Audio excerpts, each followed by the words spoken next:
The weather. It gives us life, and it takes it away. The tornado has touched down. You can't do anything. It is a thing of staggering beauty and a destructive force, killing thousands every year. The windows all blew out. The whole thing's gone.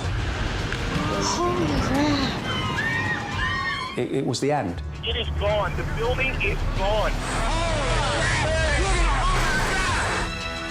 And our warmer atmosphere is extra energy for our weather to unleash upon us.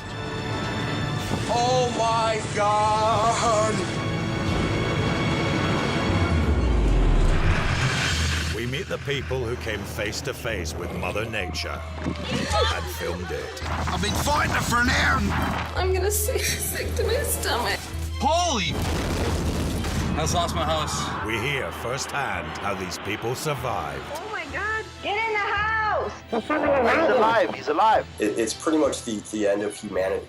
I was really convinced I would die. Using their incredible self-shot footage, we stare straight into the eye of the storm.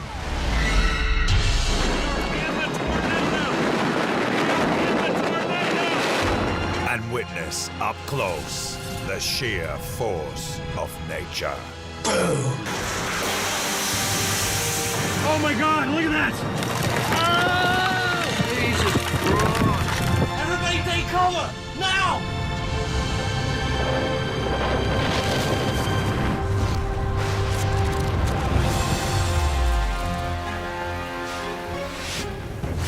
Coming up in this episode, a devastating hurricane destroys a Mexican resort.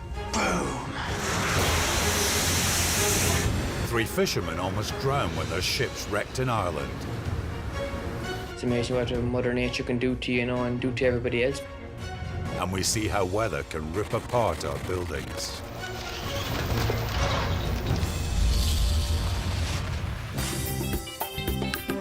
Cabo San Lucas in Mexico.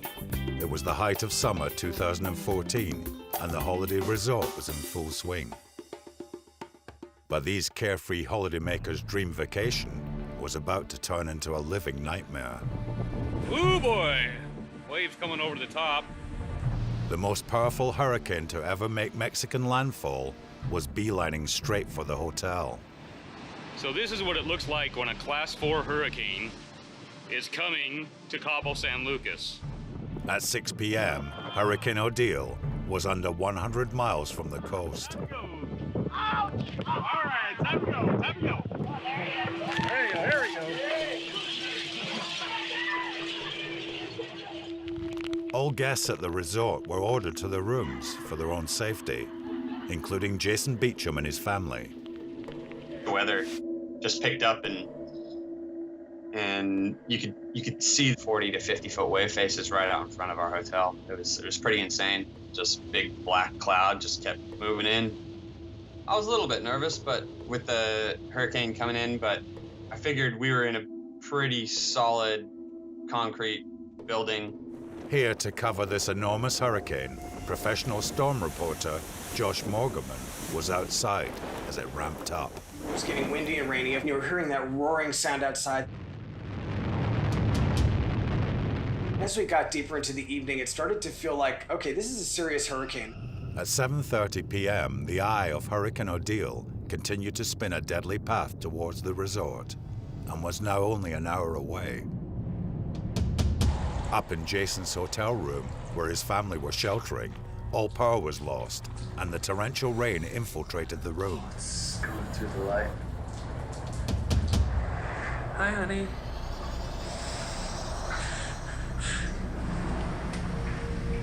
It really started to pick up.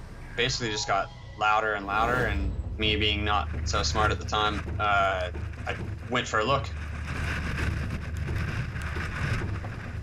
Winds were now reaching 100 miles per hour, but they had not peaked yet.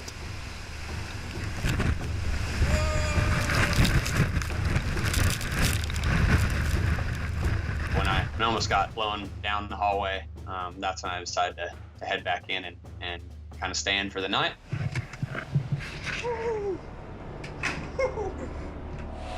He was just in time. Moments later, Hurricane Odal moved up a gear. Woo! Oh! The lock, I'm gonna need your help. The lock came open.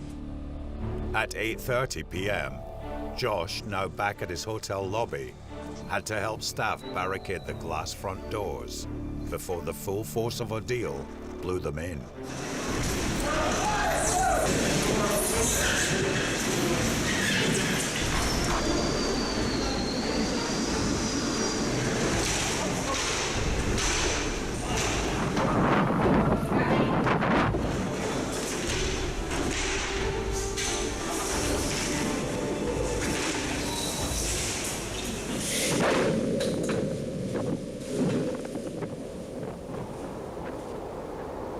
Then, like a jet engine cutting out, the 100-mile-per-hour plus winds suddenly stopped. It's like somebody flipped a switch. Within a few minutes, it's just dead calm and silent. Quite an eerie sound. The front of the hotel has been mangled. It just looks like it went through a blender. These pillars have just been torn out. This building really took a beating. This was a scary storm. Now the crazy thing was, that wasn't the worst part. The worst part was coming. But the eerie calm inside the eye of Odal did not last. Wow. I said to the hotel manager, that sounds like gunshots. And he said, yeah, that does sound like gunshots. That was actually debris hitting the building. About 10 seconds later, boom.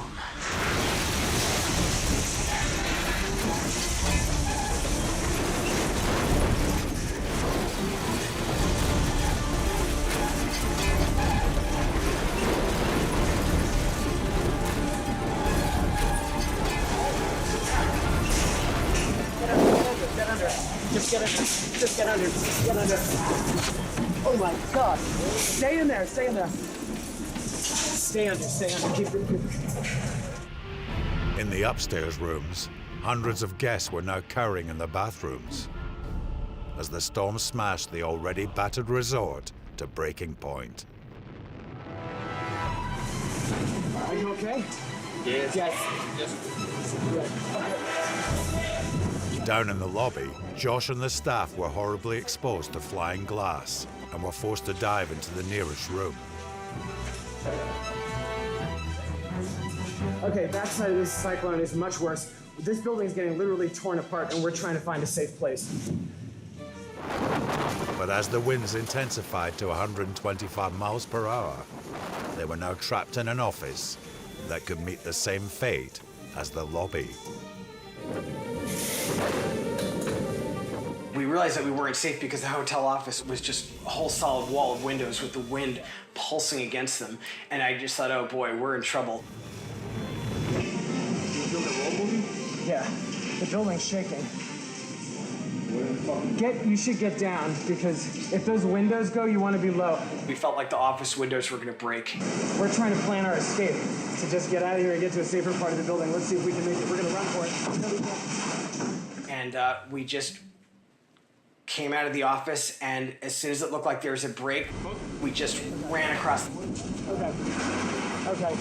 We're going to try again.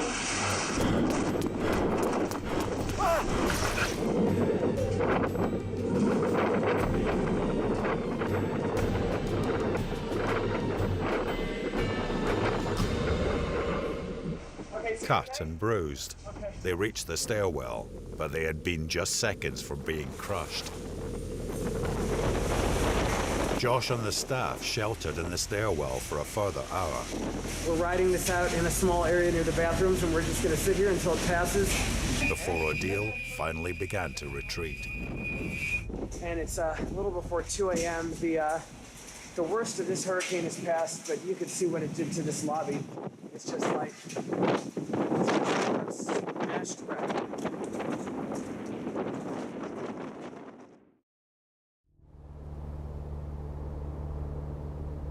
By morning, the resort town of Cabo San Lucas resembled a war zone. The town had been devastated. A state of emergency was declared and the army were called in to deal with the aftermath. Jason and his family emerged unscathed from the hotel to witness the devastation before them. I guess it opens your eyes quite a bit on how little most people are prepared for anything like that, including ourselves, you know. I mean, we're on holiday. It's not like we had a plan, or if we needed to get out of there, we just had to make it up as we went. The airport was wrecked, and all scheduled flights were cancelled. Jason was among 4,000 tourists evacuated on emergency flights laid on by the Mexican military. Odal would claim 18 lives across Mexico and the southwestern United States. Rebuilding the town and tourism industry cost $1.2 billion and took months. But despite the destruction and many minor injuries, none of the guests at Cabo's resorts lost their lives. After years of reporting on hurricanes, Josh puts Odal among the most brutal he has ever faced. I've been in almost 30 hurricanes and typhoons, and this was definitely, I would say, one of the most treacherous of my career. I was glad to get out only with cuts and scrapes. It was miraculous that there weren't more fatalities.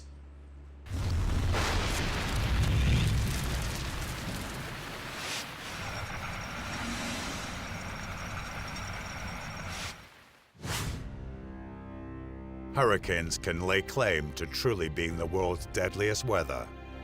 These twisting behemoths can be 1,200 miles wide and unleash the same energy as a 10-megaton nuclear bomb every 20 minutes.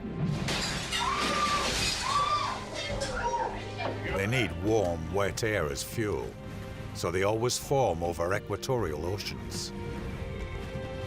As this 1,100-foot cruise liner sails into a North Atlantic hurricane, it's tossed around like a rubber duck. Holy crap! 30-foot swells terrorize passengers 300 miles out at sea with the fear of capsizing. When Hurricane Sandy makes landfall in Ocean City, New Jersey, beachside residents are the first to be hit.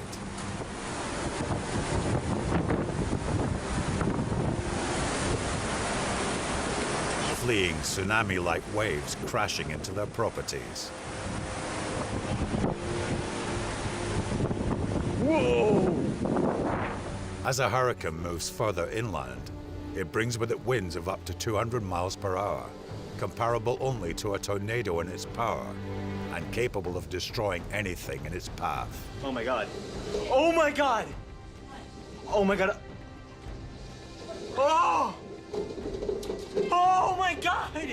Shit! Our tree! You're... Our tree! Oh! It hit your car! Oh my God! Oh my God! It hit my car! Oh, the car! Oh my God! What happened? The car got crushed! Oh my God! Next to be unleashed by this multi-headed beast are huge volumes of torrential rain, destructively mixing with the gale force winds.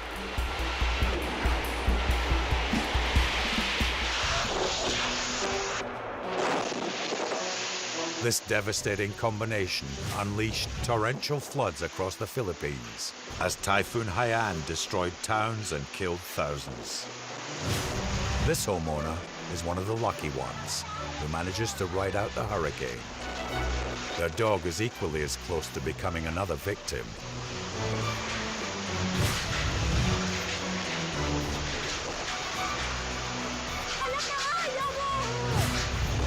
But it too manages to cling on for dear life. Even modern urban areas offer little protection after a powerful hurricane. The flooded aftermath of Hurricane Sandy leaves this couple in New York frantically looking for a way out of this submerged city street. Don't go there! Too high! After Hurricane Katrina passes, it still sends thousands of New Orleans residents fleeing to their roofs. The combined force of wind and rainfall fatally weakens the river's levees, flooding 80% of the city. Even after a hurricane's relatively brief, destructive journey, its cataclysmic effects continue.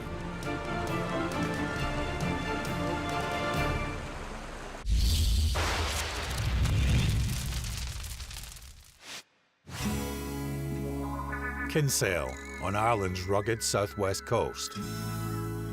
In April 2016, the day was drawing to a close when volunteers from the Royal National Lifeboat Institution got a call about some fishermen in trouble.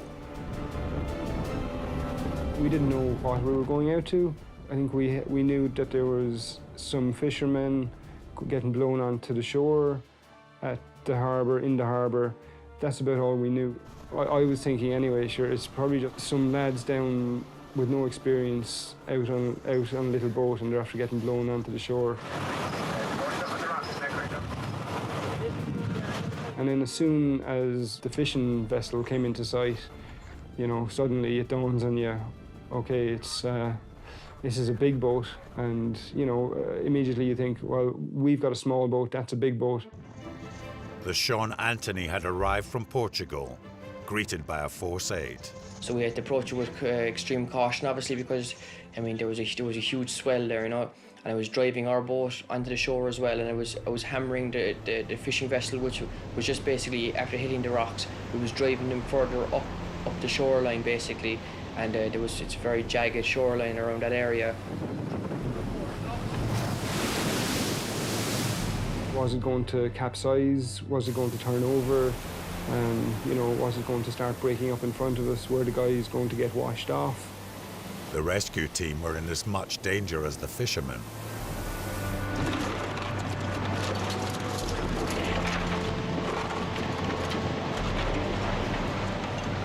They couldn't get close. The only option was to drop anchor and encourage the fishermen to jump and swim for it.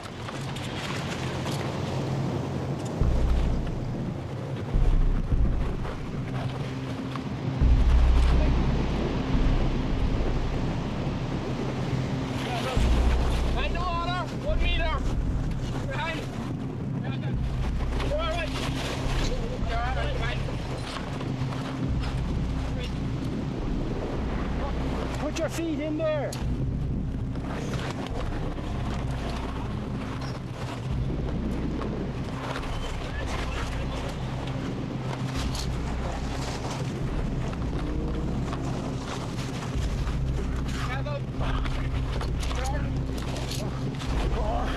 One, two, three.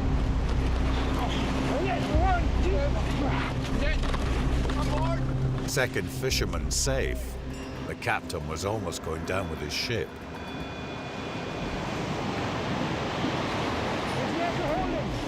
The last guy to get off seemed to hesitate a little bit, and, you know, we were kind of holding our breath for him to get away from the boat, because I think at one stage he was submerged while he was still holding on. Conditions were deteriorating. Force 8 was turning into Force 9. It was a life or death decision. He had to time his jump to perfection. My heart stopped for a second, I suppose. You know, did this fellow, is he going to get pulled into the water? Is he going to get hammered against the trawler? Is he going to be pulled underneath the trawler? You know, there are so many different options and so many different things that could go wrong, all because of the weather conditions were so bad.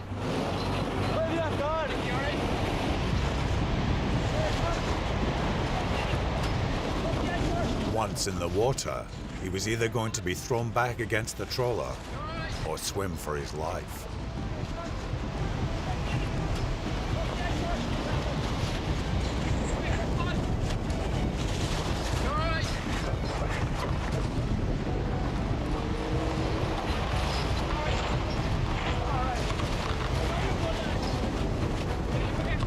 Is that everybody?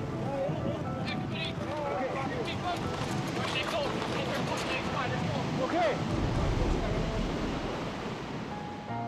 Sigh of relief, and basically once we had him on board there was kind of a bit of a smile, and we were delighted. You know, they knew they were safe and we were safe, and that was the most important thing. And you know, boats can be replaced, everything can be replaced, but I mean, human life can't be replaced, you know?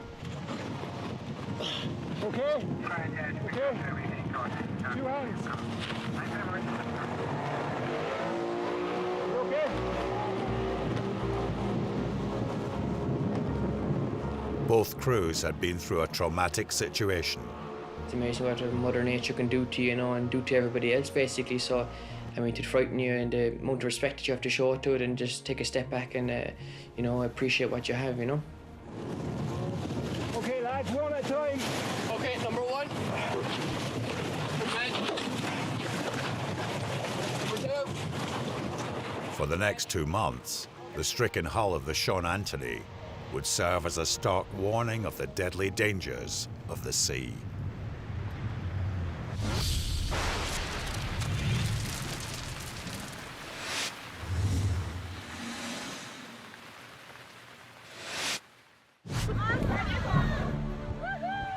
Sometimes weather can be as weird as it is deadly. This carefree beachgoer is unaware that one of the weirder weather phenomena is heading his way. Waterspouts such as these usually occur out at sea. However, this one is about to transform from a curiosity into something potentially deadly. Underwater tornado! Yeah, sure. Oh my God! Oh my God! Oh, bounce house! Oh, these kids on it! Despite there being 3 children and an adult on this bouncy castle at the moment of impact, incredibly, no one is seriously hurt. Froggy's Beach on Australia's Gold Coast is known for its beach weddings, big surf, and bizarrely its foam.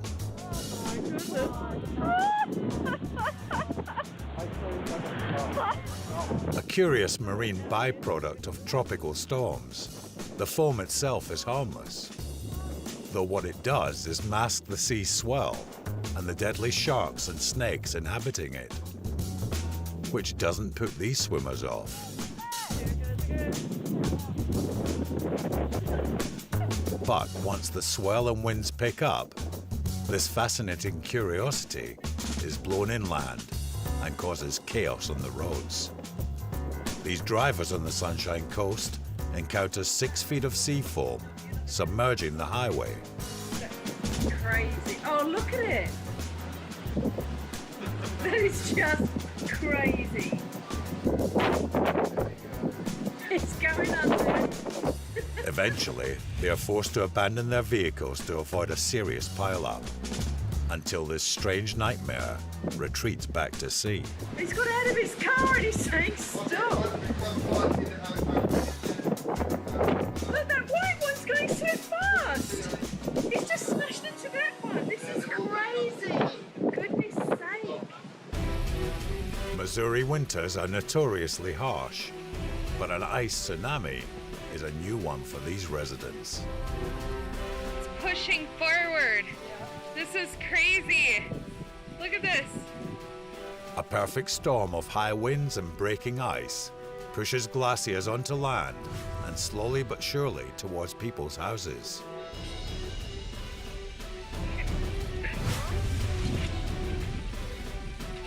Nikki, it's really pushing in. It's just pushing and pushing and pushing. Oh my God, their door's in. You need to call somebody.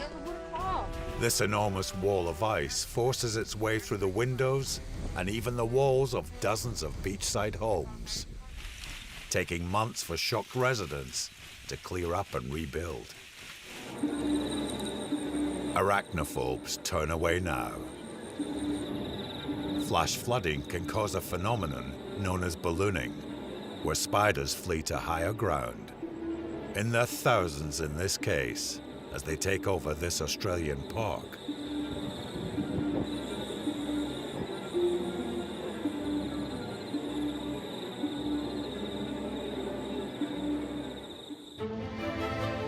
This weird weather event is a real collector's item. After a scrubland fire by the Angara River in Siberia, the rising smoke is wrapped up by a mini twister forming a stunning smoke-nado. Oh my goodness. So when you think you've seen it all, remember our weather can catch us out with its weirdness at any moment.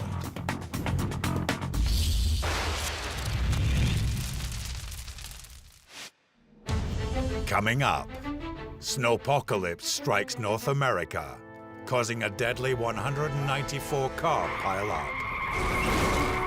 A summer fair in Lincolnshire is ripped apart by a tornado. I just grabbed Lucas and I just ran. And we witness the hidden dangers of extreme winters.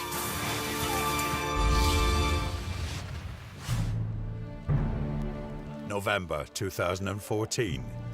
Snowfall of epic proportions pummels the northern United States, with 7 feet falling in 24 hours. 2 to 3 feet of snow fell in many parts of western New York last night. Woke up this morning, it was just plastered all over the windows. A major effort is now underway to clear out abandoned vehicles that are scattered throughout the South Towns. The snow is several feet, probably 7 or 8 feet high or more along the roadways. The giant storm was caused by the lake effect. A cold front from the Arctic passed over the warmer Great Lakes, generating a vast wall of snow. The snow fell with such speed and ferocity that drivers were unprepared. Across North America, there were countless accidents as the roads iced over.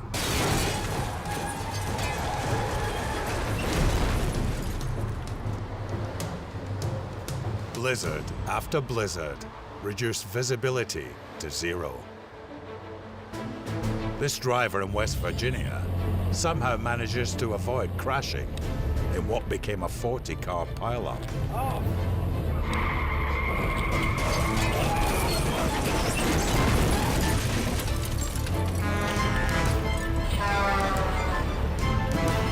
Further north in Michigan, another driver, Jay Ellis, had to deal with the freak weather. If you were raised here in Michigan, you pretty much know how to drive in this type of conditions, typically. You were driving along, next thing you knew, everything went from bright and sunny to dark and kind of whiteout conditions. Ahead of him, 3 articulated lorries had crashed into a car, blocking both lanes of the interstate.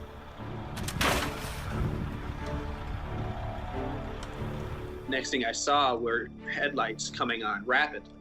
So I slowed my vehicle down, not knowing that there were vehicles behind me still flying up behind me.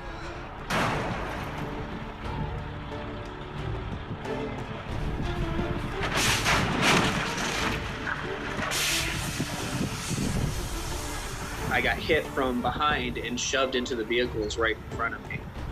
In my mind, it was like, oh crap, what's gonna happen next? No. Oh no. Oh. Watch out, watch out, watch out. I kind of felt like a bowling pin being hit by a bunch of bowling balls from behind. Anything? You can't do anything. Bystanders were helpless as they watched this terrifying crash escalate. Let's see if we can help people.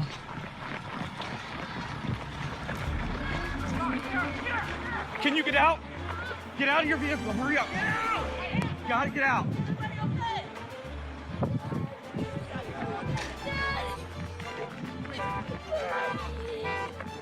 Now all these cars are piling in behind me. Watch yourself! What am I was kind of terrified because I didn't know what was happening.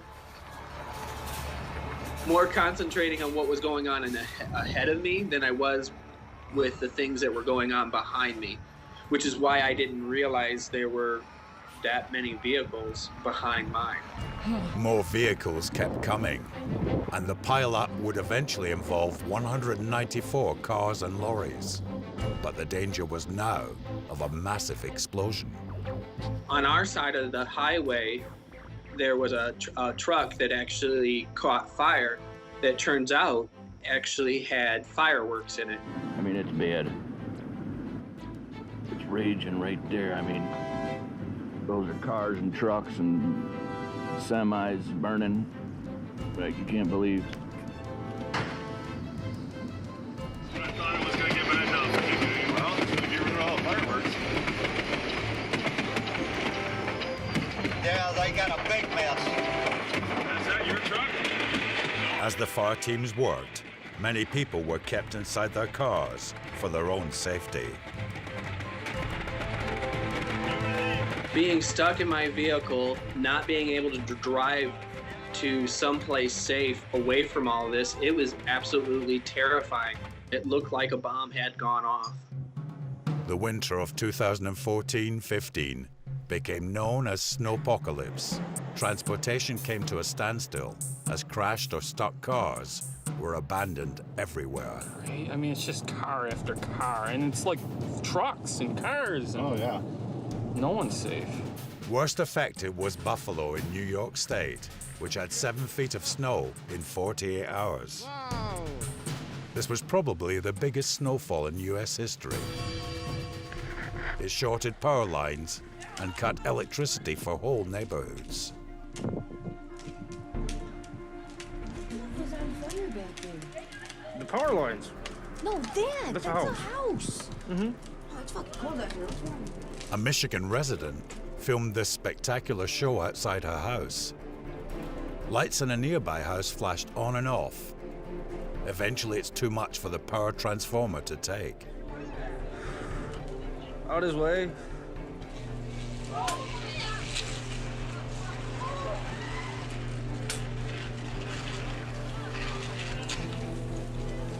This explosion left 10,000 people with no electricity.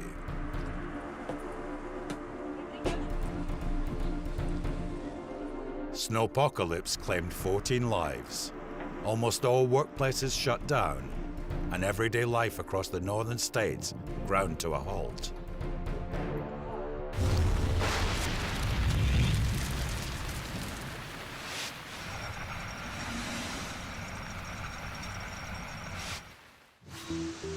The huge snowstorms of North America may actually be caused by rising temperatures, not falling ones.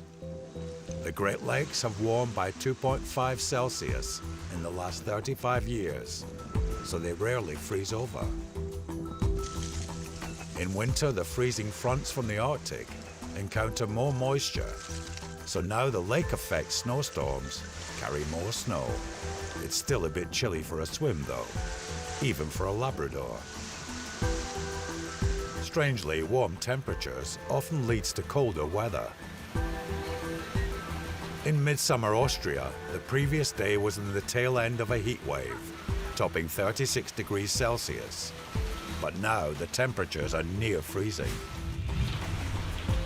The heat wave sent moisture skyward and 6 miles into the air, where it's a chilly minus 60 Celsius. There it formed into hailstones, which became too big to stay airbound. They plunged down to Earth, bringing the freezing air with them, and rained chaos on the summer weather.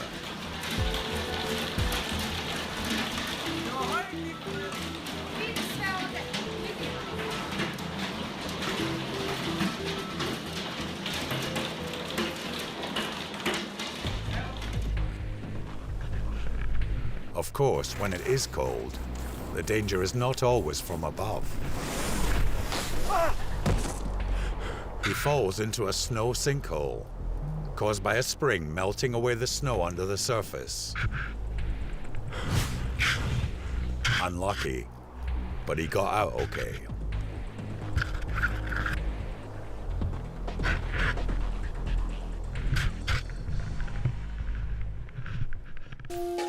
Ice causes havoc in our everyday lives.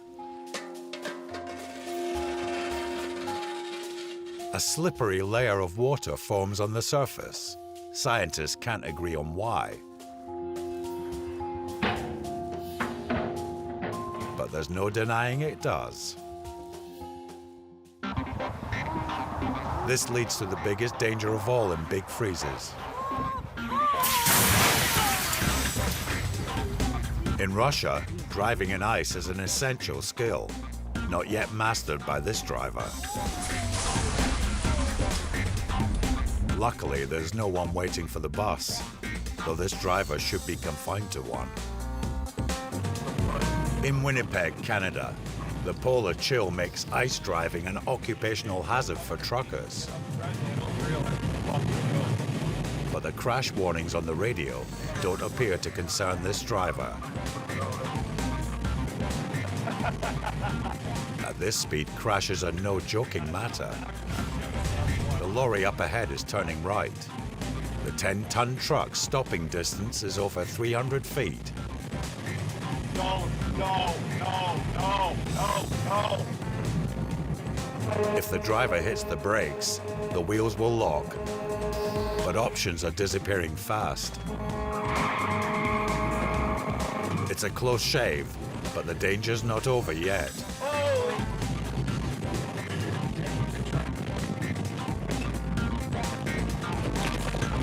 Miraculously, they come to rest in one piece. Forget driving. This skater from Sweden has invented an entirely new way to injure himself on ice, proving that perhaps the biggest danger in a big freeze is ourselves.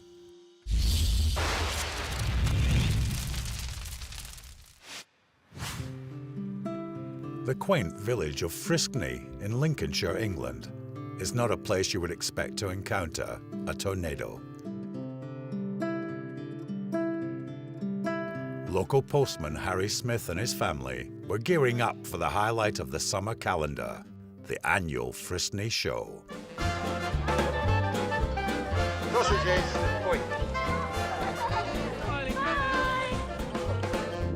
Absolute typical British summer's day. Rain one minute, blazing hot sunshine the next, and then back to the rain and back to the sunshine. There was nothing that made us think that anything apart from a bit of rain was going to hit at all at the show. As the rain fell harder, teacher Sam Stanhope was unaware that a tornado was forming just a mile away. All of a sudden, this kind of weird wind kind of started to really whip up. So I said to my sister, we're going to go home. And then we started to walk out of the showground. As the tornado approached, Harry's children couldn't be torn away from the bouncy slide. It was getting quite slippery on there, and we was all hiding under the umbrella as well. They were quite happy getting wet. I'm not a little guy, and I was holding the umbrella, and it took all my strength to hold onto that. Harry had not seen the twister, beelining for the showground. With tornadoes capable of flattening buildings, a bouncy castle would stand no chance. Lucas was having a fit at the top. It ended up me having to shout at him.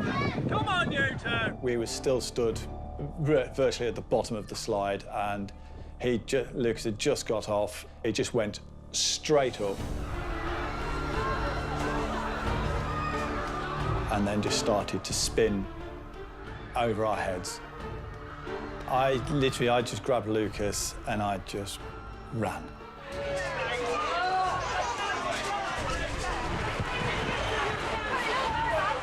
And I didn't want to let go. And all I wanted to do was get him as far away from that as possible. Just panic, people screaming. A lot of the other stalls were being destroyed and thrown about. And obviously with the castle over our heads, get away from this, because we don't know which direction it's going to come down. The first thought I had when I saw the slide in the air was whether there were any children on there, and I just watched as the slide kind of came down and landed in the middle of the road. I dropped everything. We just ran over to where the slide landed, and obviously a lot of other people had kind of started to gather around as well. I'm videoing it. Fortunately, Harry's children had left the slide in time. It's very worrying when you look back at it as, my God, my kids were on that. And it's very, very scary. If the children had been on it still, it's quite possible they would have been killed. Despite being turned into a scene of destruction within minutes, miraculously, no one was hurt. It really does bring home just how fragile it all is and how dangerous nature really can be in an instant. It was unbelievably quick. Tornadoes like these are more common than you would think. In England, there are more per square mile than in any other country in the world. All it takes is to be in the wrong place at the wrong time. Lucas was, no, I don't want to go near a bouncy castle ever again.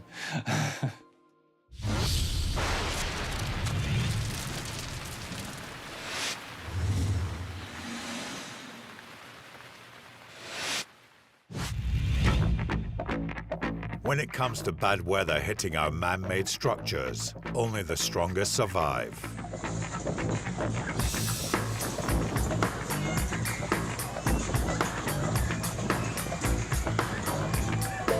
As we've seen, bouncy castles and weather don't go together. In this case, all it took was a sharp gust of wind to send it flying. Fleeing revelers escaped serious injury by inches. When a brutal storm hit Copenhagen, this flimsy scaffolding didn't stand a chance. Going. Going. Gone. With a tornado fast approaching, these workers in Uruguay have two options for shelter: the thin metal sheds to the right, or the tiny porter cabin behind them.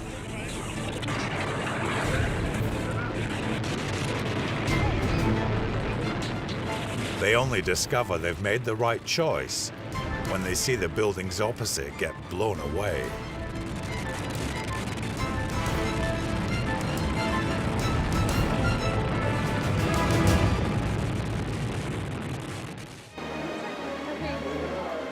A night at the cinema is probably the last place you'd expect to be greeted by a torrential downpour. But for these moviegoers in the Philippines, the worst is yet to come.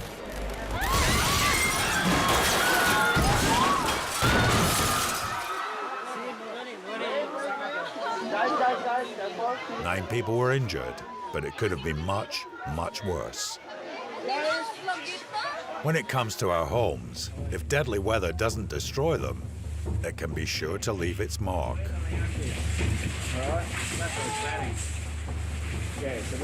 It's just as well the residents of this home in Queensland, Australia, aren't out enjoying their balcony when Cyclone Marcia hits. Miami tower blocks are built to withstand Florida's frequent hurricanes, but the same cannot be said for outdoor furniture. As armchairs, deck chairs, and tables rain down on the street below.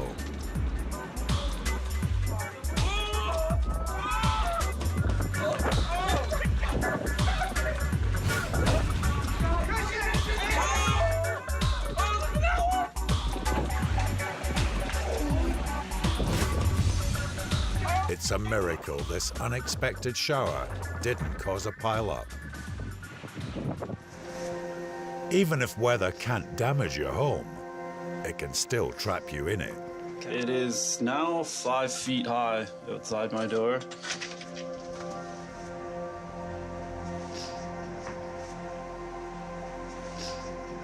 Cat for scale.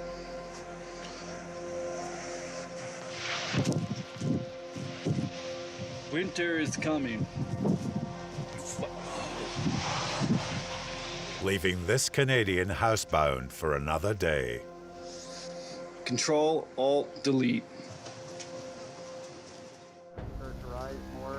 But ultimately, nature will have its way one way or the other, as Hawaiian homeowner Gary Sleep found out the hard way.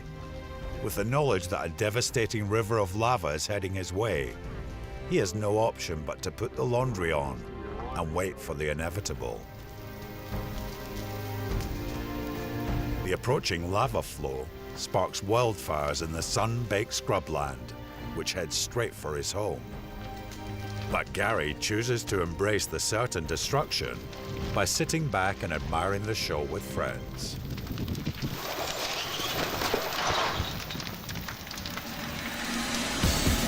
So next time deadly weather hits, be sure to choose your safe haven carefully.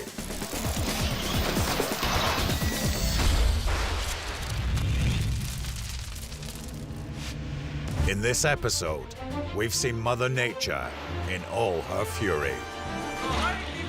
We've seen how helpless we can be. Nikki, it's really pushing in. As she tears down, destroys, and laughs in our faces. And next time there will be more, because deadly weather stops for no one.